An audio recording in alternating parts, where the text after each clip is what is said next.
ফলপাত্র চার শিরে তুলিবারে গুরু ভার সেই পাত্র তুলিতে না পারে। শূন্য পাত্র অথচ সেই পাত্র সে তুলতে পারতেছে না। গুরু ভার মানে এটা অনেক বড় ব্যাখ্যা। গুরু ভার এমন একটা বস্তু, যেমন কেউ যদি গুরুদেবের কোনো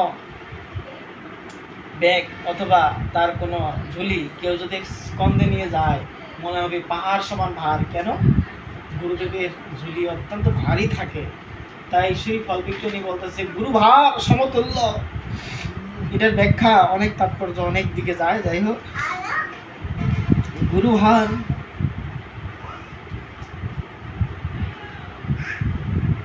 ফল বিক্রয়িনী মনে চিন্তিল তখন, ফলহীন পাত্র তার ভার কিসের কারণ। এত ভাবি মনে মনে বিচার করিল, ফল পাত্র ঢাকা বস্ত্র খুলিয়া দেখিল। দেখে নানা রত্নপূর্ণ ফলের আধার, ফল বিক্রয়িনী তথা করিল বিচার।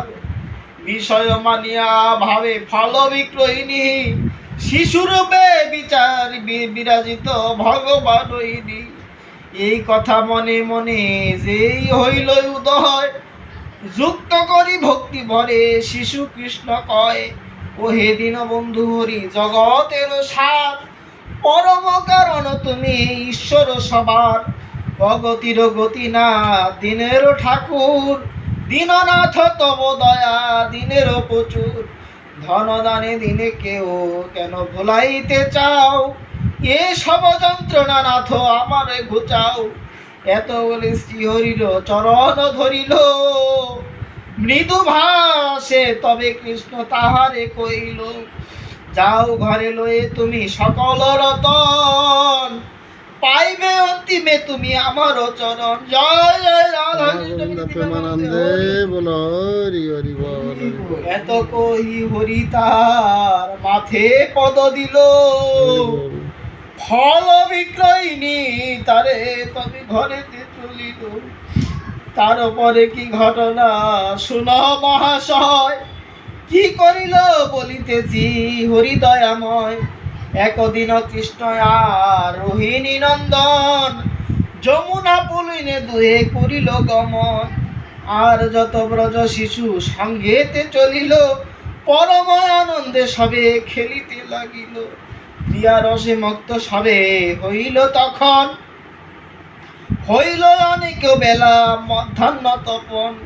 গগনে অধিক বেলা করি দর্শন, যশোমতি দুঃখী অতি ব্যাকুলিত মন। আকুল হইল রানী না হেরি নন্দনে, কিছু না খাইল কোলে কোথা কোথা খেলে কারো সনে। রোহিণী নিকটে সতী আসিল তরায়, বলে দিদি রামকৃষ্ণ গিয়াছে কোথায়। গগন এতক বেলা কিছু নাহি খায়, কারো সনে খেলে কথা না বলে আমায়। কি জানি কপালে মোর কি ঘটনা ঘটে, কি জানি কপালে মোর কি হয় ঘটন। পদে পদে শত্রুতার ফিরে অনুক্ষণ।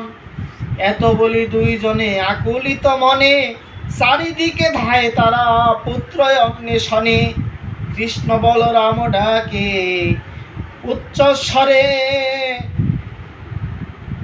কৃষ্ণ বলরাম ডাকে উচ্চ স্বরে। খুঁজিয়া না পায় তারা কোথাও নগরে, নগর ভিতরে।